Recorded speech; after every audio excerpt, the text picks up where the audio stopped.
Afternoon again, everyone, and thanks for that wonderful introduction. Thanks again, Dr. White and Jason, for having me here today, and big up everyone else who tuned in. Okay, so this research is part of a larger project on Machel Montano, a soca artist from Trinidad and Tobago that we hope to publish as a volume. The volume is being edited by Suan Barratt, who you just heard from IGDS, and I, and it is a collection of essays that present a theoretical, methodical case, Machel Montano and his music, to evaluate the sustainability of soca and its place in the Caribbean and the global music space. In essence, we attempt to answer the question, where are we going with soca? What is soca?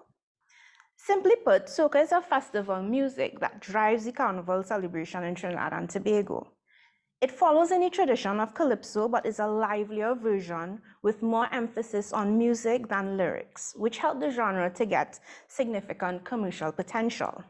Soca verses are shorter than calypso, and there's an emphasis on catchy hooks and rhythm that makes it conducive for dancing, and as such, it constitutes the soundtrack for numerous carnival fetes and parties. While calypso still has a place in the Trinidad Carnival, soca is the dominant music that drives the festivities. Since its emergence, soca has attracted an extensive body of artists. While there are many who have stood out, our project focuses on Machel Montano, a true pioneer of modern soca who has played a significant role in its development as a popular music genre and as a cultural product for Trinidad and Tobago. Machel Montano's first major entry to the genre was with the Calypso The Letter in 1984, a commentary in which he lamented about students being blamed for actions such as tardiness, but in fact, they were only mimicking the actions of their teachers. After facing some criticism that the song was too adult for a 10-year-old, Machel followed up with Too Young to Soca, which took him to face off with veteran Calypsonians at the Calypso Monarch, one of the biggest competitions during Carnival.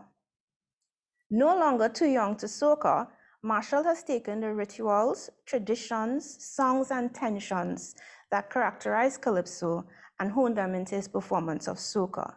And he has checked all the boxes of what the industry requires for a successful soca artist. Machel's evolution into Monk Monte in 2015 was necessary after controversies associated with the artist became almost as popular as his many successes. Over the years, his tantrums, alleged abusive behaviors, rifts, and legal troubles have become familiar to the public. He's also known for his sexually explicit lyrics and performances. The creation of Monk Monte was a response to these perceptions, and it is the image he wants his audience to accept. The presentation of Monk Monte on the social media platform Instagram largely involves Machel as the super soca star and a successful businessman. In addition, the monk in Monk Monte is compatible with his spiritual and inspirational side that is remorseful, apologetic, and lives a healthy lifestyle. This adaptation also has good relationships with others in the industry, in essence, a sort of soca sage. Here's a clip from the song On My Way, which was used to launch the Monk Monte persona. Monk is an acronym for Movement of New Knowledge, and Monte is an ode to his father, Monty, who's later featured in the video. So the clip is quite short.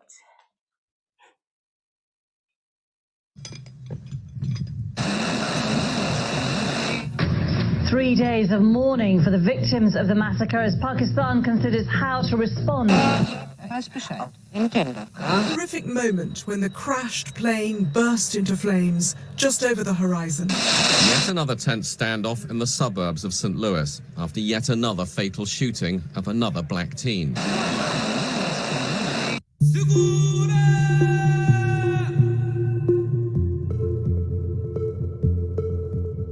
Yay. Oh, oh. Now I see the struggle through our pride, and I see the passion in our eyes. It's a culture that could never never be replaced. No, all of the colors in the sky, keep them flying, keep them high, is a piece of history from all creeds and races. So I want to go where the music lives, and only soca could feel like this. It's like a throw all my stress away. And it's there I want to stay with you, and only you. Right there I want to stay with you, and only you. Right there I want to stay with you, and only you. Right there I want to stay with you, stay with you. So I'm on the way, on the way, on the way, on the way, on the way, on the way right now, on the way, on the way, on the way, on the way, on the way, on the way right now, on the way, on the way, on the way, on the way, on the way, on the way, on the way, on the way, on the way. Machel Montano has had the freedom to play with different personas throughout his career and monetize them whether online or offline. And he has done this as Machel the Calypsonian, the hypersexual Machel or Whiner Boy, HD, Double M, Monk, Dr. Mashup, or any of the personas he has constructed throughout his career. Frameworks on the presentation of self and impression management help to contextualize Machel's performance of Monk Monty on Instagram. Irving Goffman said the presentation of self involves a continual process of complex negotiations that a person seeks to manage through a revolving process of interpreting audience goals and context. People therefore want to be received well and taken as credible. The dynamic between their self-presentation and the audience's reaction governs the course of social interactions. Goffman's theorizing can be extended to suggest artists maneuver the embodiment of several selves on stage and in their music to suit different purposes as part of their impression management strategies. Goffman spoke specifically to face-to-face encounters, but online interactions present another way of looking at the presentation of self across various social contexts. The main aim is to steer others' impression with the use of controlling information, photos, and videos and present them in a proper way in social media. For international pop stars, there's a very little chance that the audience knows the artist because of the physical distance between them.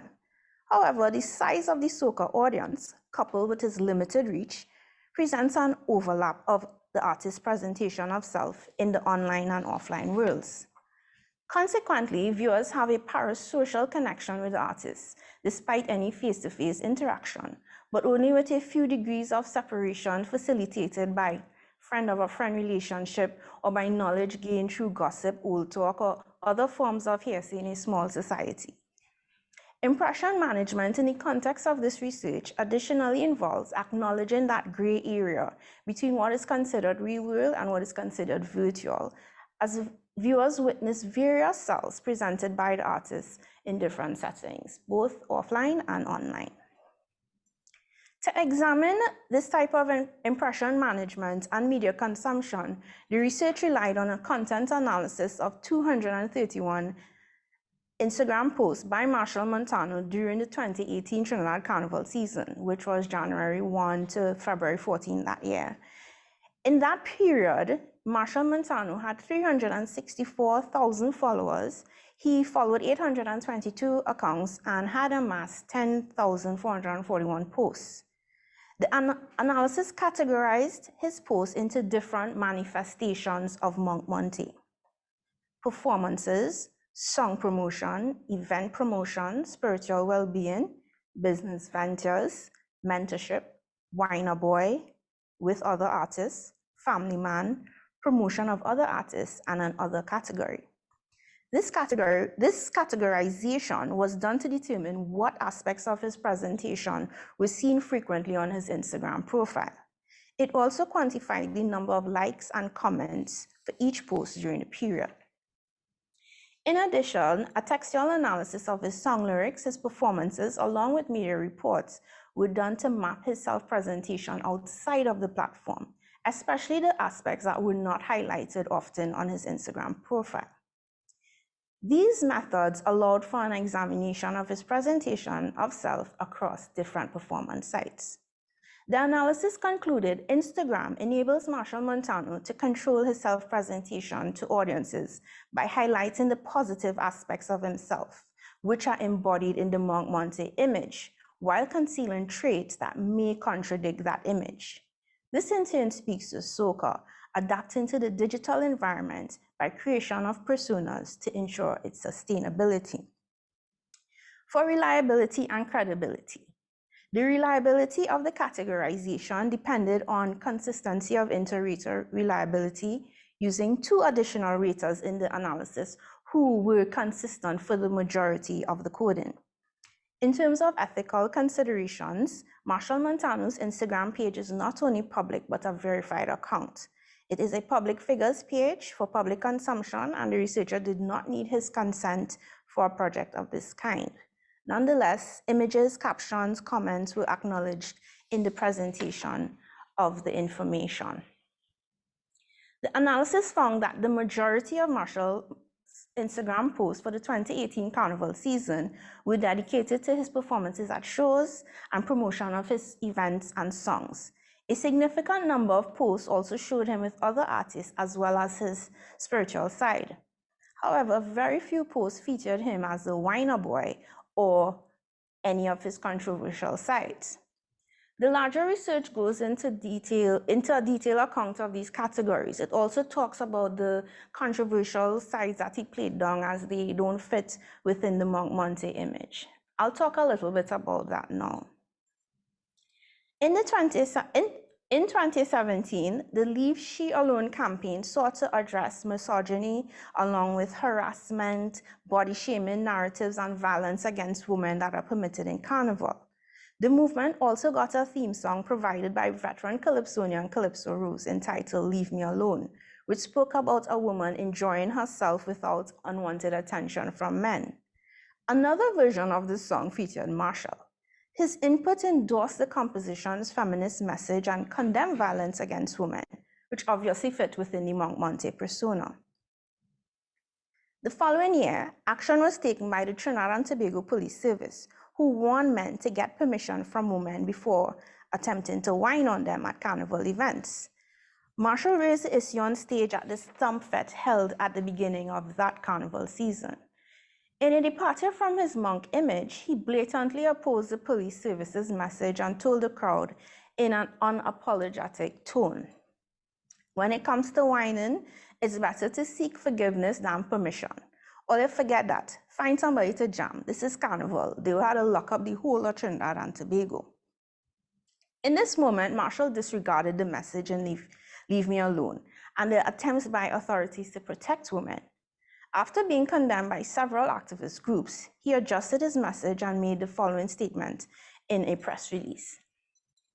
"This year, let us respect the rights of all people on the road, which includes the freedom to enjoy festivities with their friends, family, loved ones, or by themselves without the fear of unwanted attention or abuse, be it physical or verbal. Once you get consent, take a wine and have a time." The carefully penned press release, along with a video on Instagram, communicated to his followers that the Machel on stage at Stump was a temporary deviation from Monk Monte.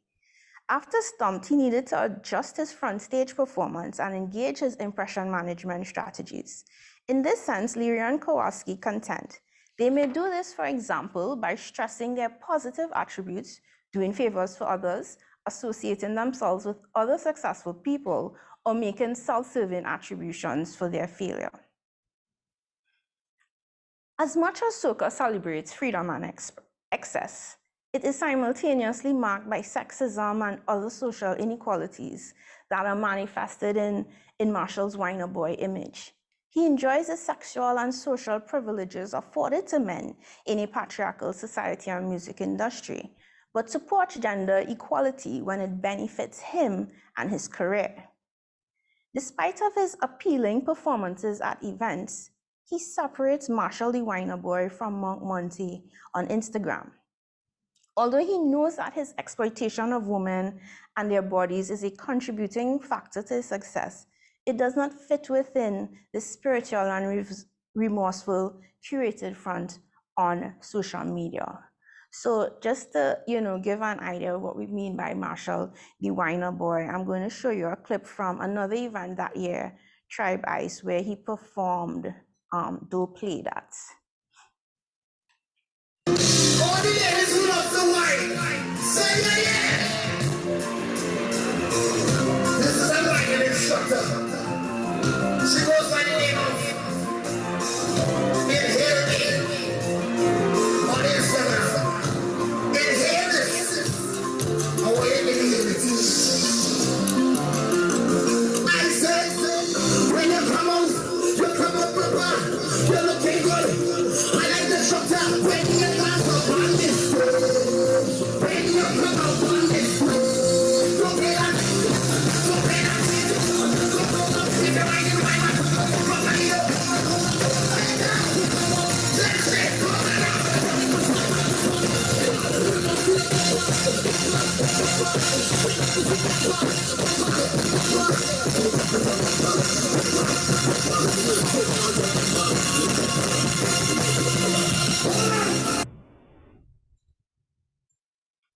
So, where are we going with soca? Usually, interactions with audiences is limited at live shows or in the traditional media. But social media platforms provide news sites for music artists to engage. It makes users believe they are closer to artists than they really are, or that they know them in a parasocial interaction. The perceived intimacy improves the credibility of the artist's self-presentation, and this in turn may translate to brand loyalty and economic gains. But for soca, this credibility is based on what the audience sees online and offline, or in between.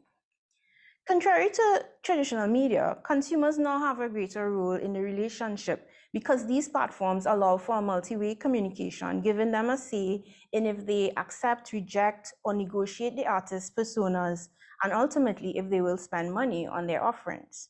And the research does go into this analysis by quantifying likes and comments for his posts during the period. As a seasonal genre, soca struggles with survival, as artists are forced to launch fresh songs and performances yearly that are only relevant for a carnival period. Hence, sustainability of soca also means reinventing oneself to adjust to environmental changes and keeping a connection with the audience. At its core, soca remains a music that expresses joy and freedom, as well as a space to play and reinvent, while allowing for social and self-healing. At the same time, it embodies a bacchanal of emotions that help to preserve how it is created and received. The preservation of soca then depends not only on the music as a product, but on the viability of the personas attached to it. Like Machel, soca is on its way. And as he aptly puts it in On My Way, it's our strongest connection. We'll follow it in any direction. It was born in a perfect place, and it's way more than natural selection. Thank you.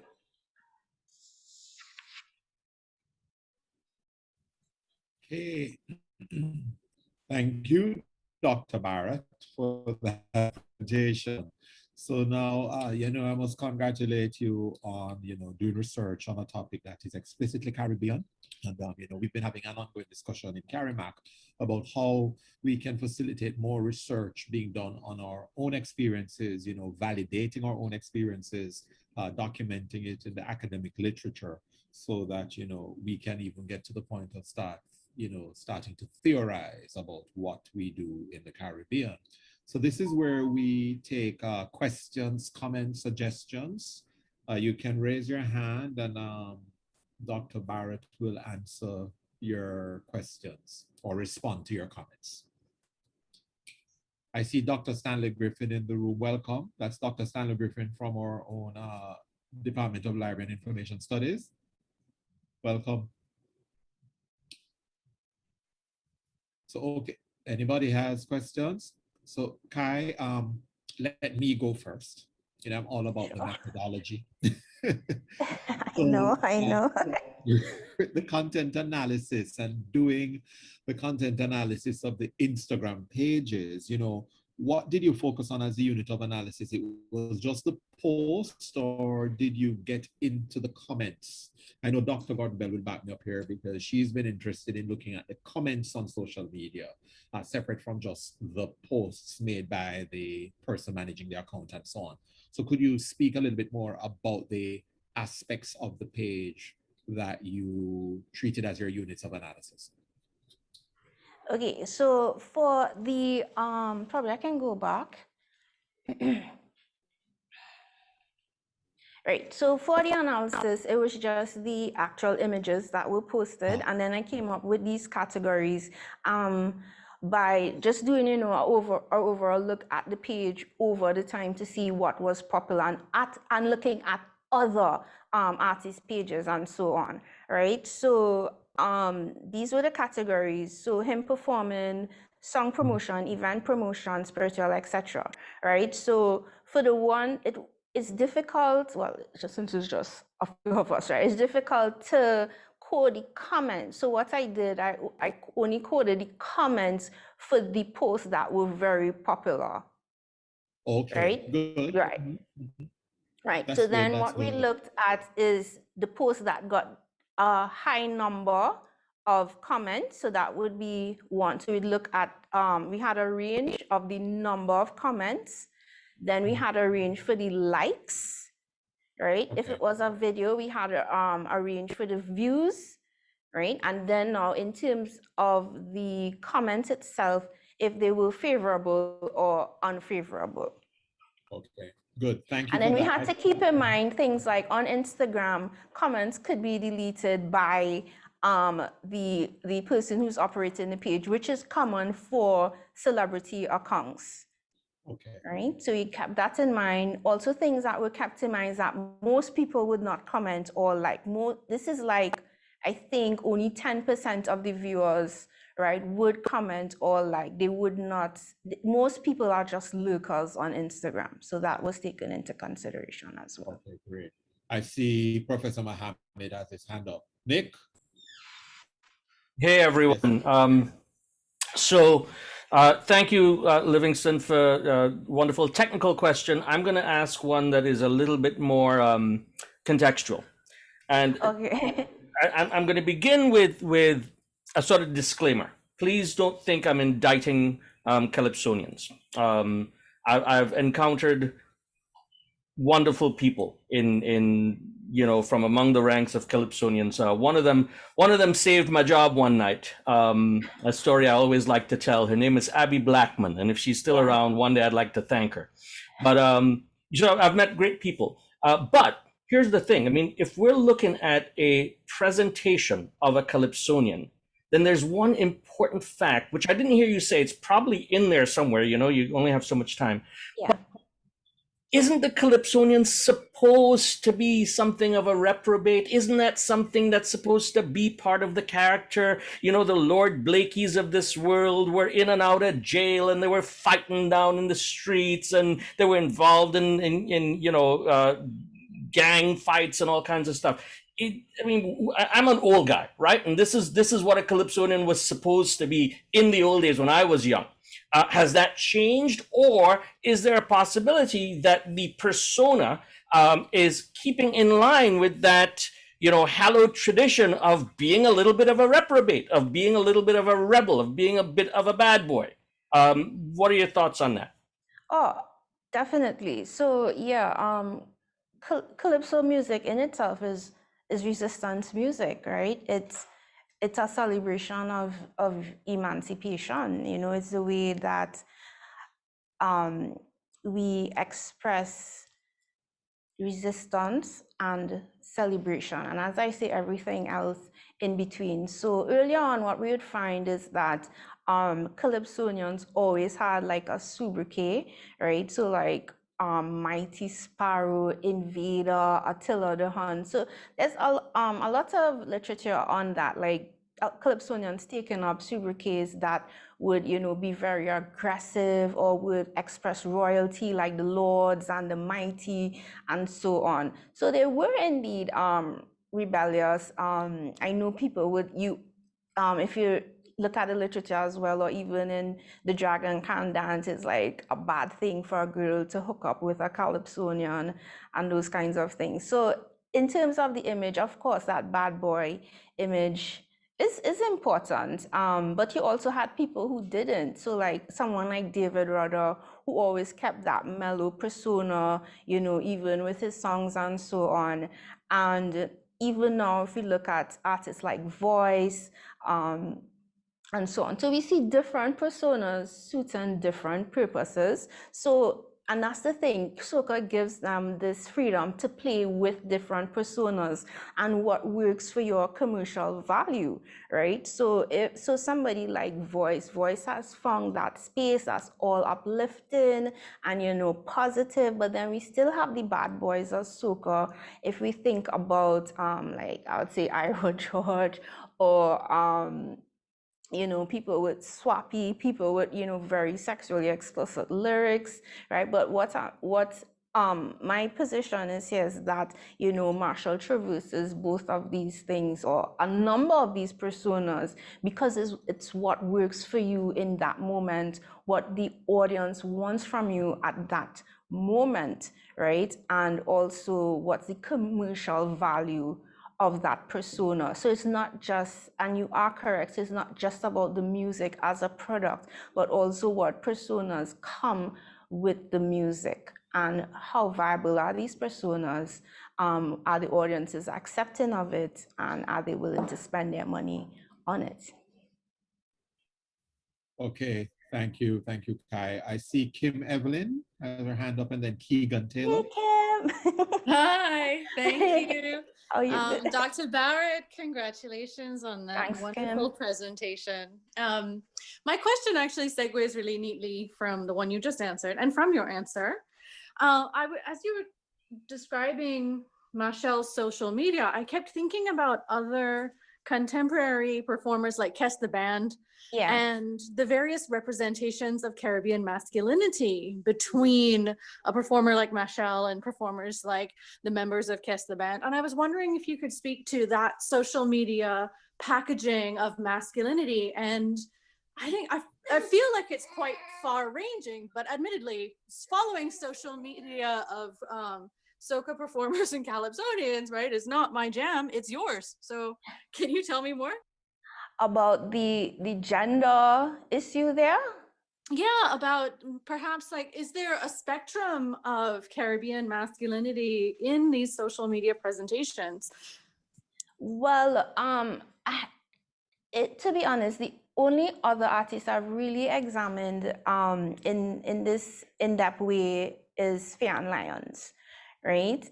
Who's female, and her Instagram page is completely different from Machel Montano. So whereas you could see in the findings that most of his posts featured on what we'd say like career stuff, the music, right? When you look at Fionn's posts, is the minority of the posts focuses on her music, especially during the carnival period.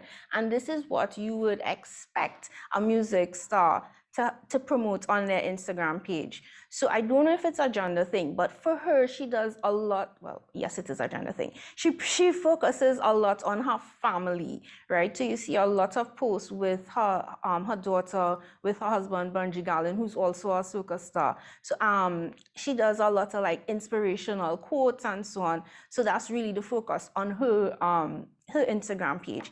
If you look at somebody like Destra, right? Destra, again, female, Destra, in essence, she tries to show that she is, that she has it all. So she performs, she travels, she has her daughter. So she's doing all of these things at the same time to be successful, right? Somebody like Nyla Blackman, who's much younger and, our new soca sensation, hers is very curated. And you can see that there is a specific focus, right, for where her team wants her to go in terms of her music, her look, her fashion, right?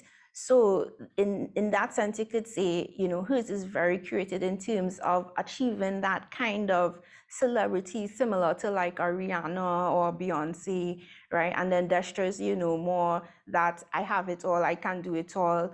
Fian is more homely. In fact, when I did the analysis of Fian's page in terms of the comments, the photos that got the most comments and likes were the ones that showed her cooking, preparing meals, right? And also her fitness routine. That was very important in Fian's Instagram, you know, who's showing off her body, exercising, going to the gym. People like that a lot. So if you bring this back to gender now, what we see is that women, of course, things like youth, their bodies, their family, they have to show that they are in control of it all. Those things are important on their social media pages in terms of that presentation of self. So I found that women like to show that they have it all. They can do everything. I can look good, yet I'm performing, I'm traveling, and yet I'm still taking care of my child, right? For men, those things are not as important. I didn't even have a category here for Machel working out, right? Right, the closest thing here would be, I guess, him eating healthily, right? That vegan diet that he's on. But in terms of physical appearance, I think that wouldn't be as important for the male artists. And if we look at Kes, I haven't really looked at his page in depth as this, but someone like Kes, Kes has that sex appeal, well, I find, that he plays up, you know. So, but it's in a way that he doesn't have to show that he's working out, dieting, or anything like that. I mean, we like Kes no matter how he looks, right? So in terms of gender, I think that would be the biggest disparity. Thank you so much. Thank you. Thank you. Next question is from Keegan Taylor. Keegan, on mute. Hey, Keegan. Everybody hearing me? Yes, Yeah. we are. Go ahead. Good afternoon to Dr. Barratt and the entire panel listening. I came in a bit late, so I won't be able to. I might be asking questions that is probably obvious, but it's less of a question and more of while I was listening to some of the questions coming up, the term Jamet culture came to mind. Mm-hmm. The validity of Jamet culture, the understanding of why Jamet culture is important to us, and who represents this Jamet culture. So, I mean, just from my personal understanding, I don't want to quote any written pieces per se, but as a cultural practitioner, I would like to say that Jamet culture is something of a bit of a brazen, and as you had said, a bit of rebellion as well against what we consider the hegemony. Mm-hmm. That our voice can be spoken and that our rights can be upheld, and even it's an attempt at agency in a time frame or a social space that obviously those who consider themselves this aspect of Jamet culture, they're responding to, again, as a kind of class structures. It comes down to a power struggle, if you will, yeah? Yeah. So for me, the existence of a Machel Montano is not an isolated thing. For me, the existence of a Machel Montano is a representation of an aspect of a social class, if you will. So when you were mentioning, and I do take into consideration the gender-based issues that come about, especially in soca music, the objectification of women's bodies and men's bodies too, you know what I mean? To the direction I'm coming from is highly debatable. The direction I'm coming from is that a lot of the things that Machel Montano does, says, and is condemned is actually what there's a demand for. As a matter of fact, I've written a few songs for Machel Montano. I've had the privilege of being in this space. I would have presented with you, Dr. Kai. Yes. My portion of the Machel Montano journey. And what I have seen is a very, I don't want to call it a struggle, but there has been a negotiation between Monk Monty and the so-called Winer Boy. So you would see 3.5% Winer Boy and 11.3% spiritual, yeah? Yeah. 22.5 performance. And my personal observation of that is, in the music scene, your Instagram page is a struggle between, and as an artist myself, I could tell you, is a struggle between wanting to say what you really want to say and having to say what the people might want you to say. So for example, this 22.5 around Carnival time, Machel's page is managed more than by himself. There's a management team that manages that. So you would find that he would have certain personal things that he would curate and put out there. Whereas in the Carnival season, management would ensure that performances and song promos are there to ensure that the Machel Montano brand is there. Whereas the spiritual aspect, which may go more closely to the Monk Monty persona, dare I say, is what you really want to say in the now. Yeah. Artists do go through transitions. They do feel like, I'm no longer in this place anymore. I no longer want to sing about that, but there's what the people them want. So there is a kind of entertainment economics involved.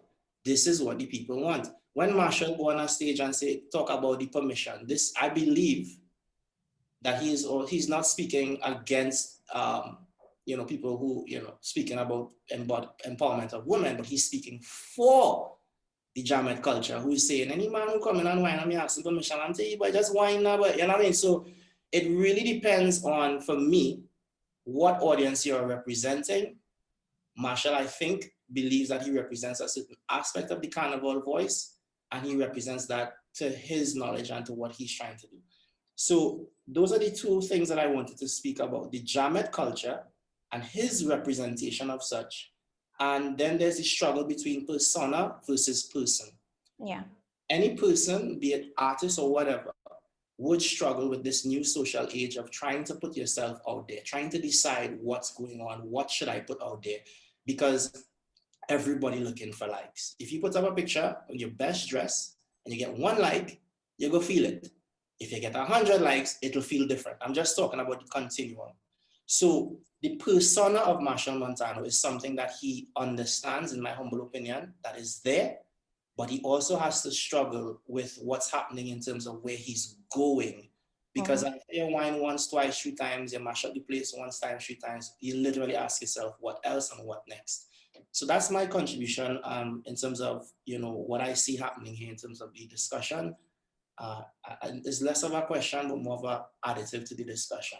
Yeah, and it's well received, Keegan. And for those, I don't know if you missed it, but Keegan wrote a number of Machel songs, and he writes a lot for other artists. And as he said, he's a cultural practitioner, right? Big in stick fighting and so on. If you all know the song Bushead, Keegan, that's Keegan. So yeah, Keegan, point taken. And I did speak to a lot of those points in terms of that, that's what soca struggles with. It struggles with being an art. And this is something that we, as you know, Keegan, that we want to capture in the volume, that struggle as being an art form and being commercially viable, right? Because that's how popular music is looked at now, right? So that whole idea of maintaining the Jamet culture is important for soca artists. But yeah, the Jamet culture is important in Carnival, but then everything about the Jamet culture is not always, positive, because that culture has its dark side, and the dark side is what we don't like to talk about. The dark side, as you mentioned, the class issues, the gender issues, and that's where that Leave She Alone movement came up, because it's like at Carnival, men feel like they have total access to women's bodies, and then and Swan, you did some research on this, so and the idea is always well, it's Carnival, I could do anything I want to do with this woman because it's Carnival, right? But then what happens when it end up like we like to say it, end up, and we find a masquerader raped, beaten, murdered on Carnival Tuesday, right? Those are the things that we have to consider.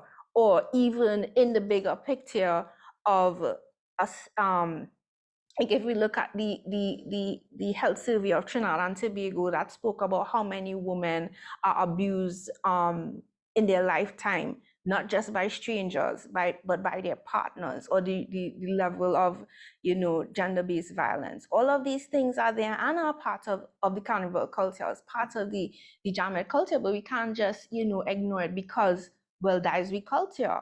And to me, that's what I got from Machel's statement when he went on stage and said that. And this is not the first time. When he had the court case with and he said that he a similar discourse, that the woman came up to him and she whined on him and he pushed her off and so on. It came off as if it's a kind of victim blaming thing, similar to what we get in carnival.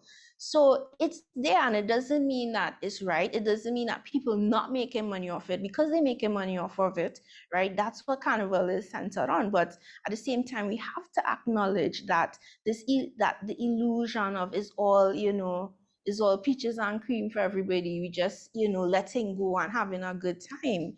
Yeah, that's there, but we have to look at that dark side too. And that's what carnival is. It's not one thing or the other. As I said, we have to look at the different in-betweens.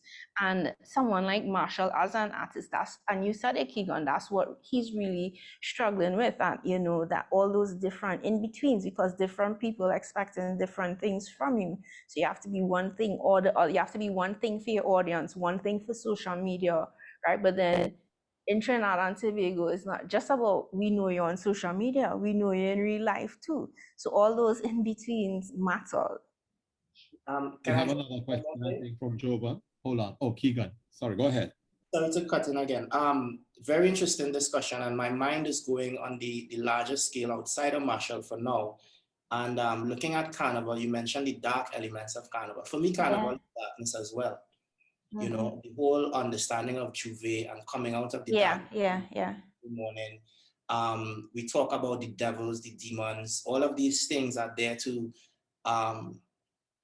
uncover and to remind us. Yeah, right. Yeah. So I'm wondering if we're trying to sanitize a carnival or a concept. We've always been trying to sanitize carnival. It's always been an attempt to sanitize it. But why? I mean, because people want to make money off of it. And you wanted to appeal to different classes of people. But that's not the only benefit of it. My thing is, there is forgive me if I don't use the word, the catharsis of expression, the catharsis of not having to ask permission. You know what I mean? Women do it too. See a man, walk up to him, whine up on him. It's I take control of my sexual body by telling you no, or by taking a wine on this woman as well. Of course, women do it too, but if we look at the bigger picture and the statistics, women suffer the most in terms of gender-based violence and sexual abuse in Trinidad and Tobago. So yeah, women do it too. And also, I'm not saying no, because as I spoke about Destra, right? And I've written about Destra. We see a lot of empowerment there. Soca gives women a voice to express themselves, their sexuality, and so on. But then you also have to keep in mind that is also a part of the system, of the patriarchal system, that you have to use your body to make money, right? It works for soca, but in the bigger scheme of things, we can't ignore it. I understand. My final point to that is simply that I feel like in the attempt to sanitize, we must be careful of removing some of the foundation elements that makes carnival as powerful as it is as an experience for each of us. Voice is not appealing to everyone. And no artist is appealing to everyone. So that's why that's what I was saying. We have different artists with different, purposes. Yeah. So I mean, I just personally think that as a cultural practitioner, and I have walked the dark side, stick fighting is a bloody and violent sport. Yeah. Why do people come out every time to see people bleed? You know what I mean? Yeah. But there is a catharsis. There are social catharsis as well. And Machel whining on the stage could be a form of catharsis for those who wish and live through the experience of someone And you know, women themselves, in my experience, there are different walks of life, different types of women, different types of expression. And whereas I do hope and pray for the day that we could not hear any horror stories about rape and this, that, and the other, I would like us to be careful of bastardizing Carnival and those who promote aspects of Carnival, the whining, the gyration, the freedom of the hips, the movement, the interaction that you see things like Brazil and other places. We do not lose that because we are trying to sanitize something that we are yet to truly understand. And its true basis from the days of slavery, the point of emancipation. What is this social, mental, and spiritual emancipation of this ritual that we're talking about? And yes, people like Machel, Montano, and others have to be held accountable. But at the end of the day, we are, as people looking on at them, we must be careful of what we're seeing in their expression. And this is in no way any attack on your work at all, because I think it's phenomenal. I think we need to start paying attention to every little thing that soca does, because you in Jamaica know dancehall and reggae, this type of analysis is what is, you know, making us understand ourselves even more. But I just threw that in just simply to say that Carnival is bigger than all of us, and we are yet to understand what it truly is about and what is the expression of it truly. So yeah, thank you. Thank you, Keegan. We have a question from Jovan Reed, and then I think Dr. Barratt, Suan Barratt, has a question as well. Jovan, you want to go ahead? All right, thanks a lot, Dr. Waite. Thanks a lot, Dr. Barratt. Very good presentation and more interesting discussion. I just have 2 points following on from an earlier point that Keegan made. Machel Montano, as you know, has been around since he was a tiny little boy, and it's been decades now that he's been performing, you know, since Too Young to Soca days. So of necessity, he has to reinvent himself every few years to stay fresh and current all these decades later. And I know following on from that, it was interesting to me how you framed the monk persona as a counter identity to Machel, the person, the hypermasculine man in the midst of, you know, awareness about Me Too and sexual agency and all these other things. But that persona has kind of fell off since 2019, as far as I can remember. I don't think Machel really plays up the monk persona anymore. So to what extent then? I think even more so now. Have you looked at his Instagram page since COVID? He's literally the soca sage, you know, living in the bushes, living off the land, meditating, eating vegan. Yeah. But does he align that with being monk still? But that's monk. That's monk. Okay, I was just curious as to how you saw your findings still applying to him in the present day. And okay, I got you. Thanks for that. And recently he did an interview on with Voice on Voice's Instagram Live, and they know the message was so positive. It was so inspiring to upcoming artists, what they need to do, you know, very encouraging. And that's part of the monk persona, because, you know, Machel has long been accused of, you know, not really having good relationships with others in the industry. And we've seen that now, that he's there to motivate people, up and coming artists.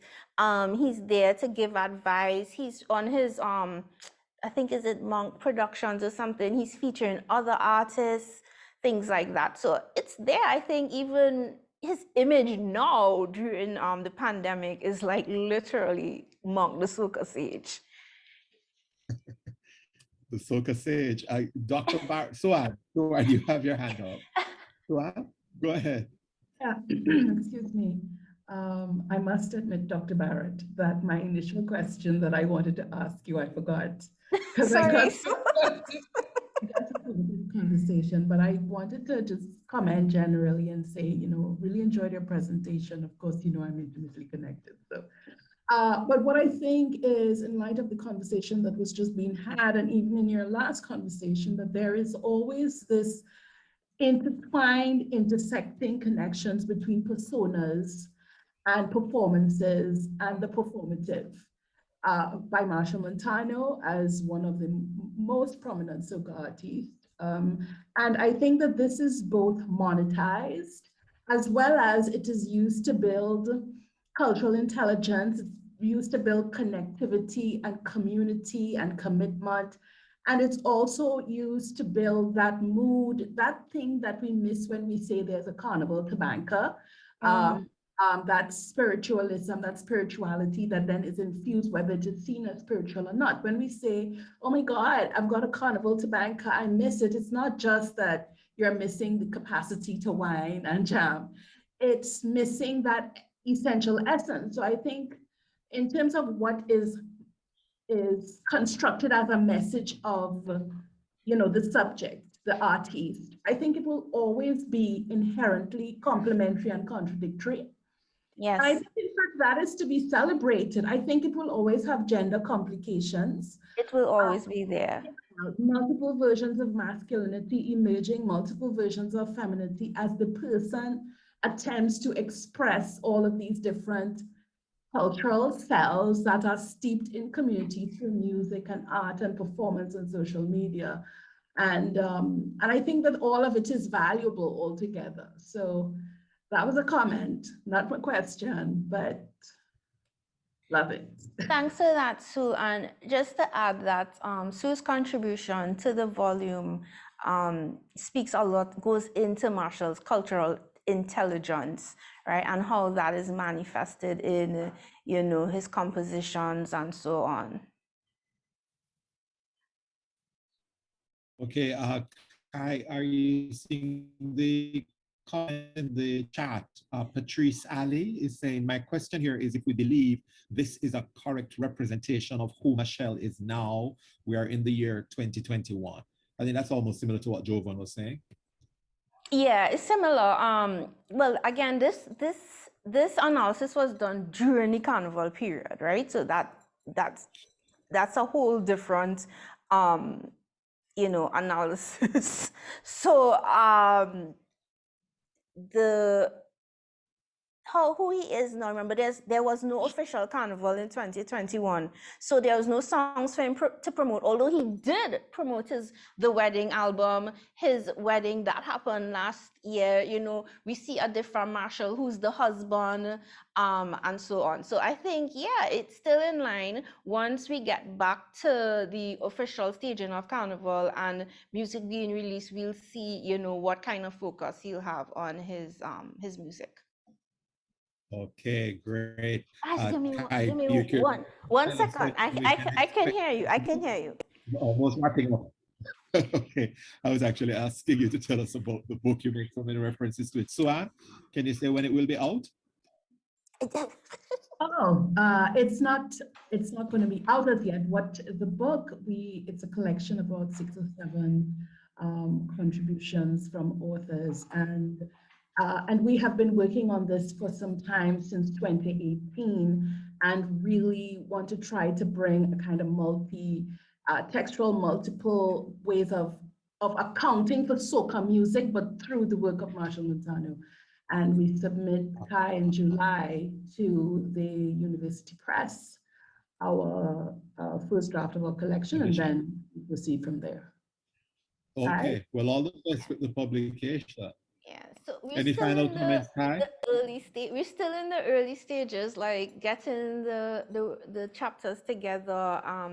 So basically the research part, most authors will have finished with the research part. So it's just really tidying up the actual presentation of information and, getting it publication ready. But we really feel like this volume is important.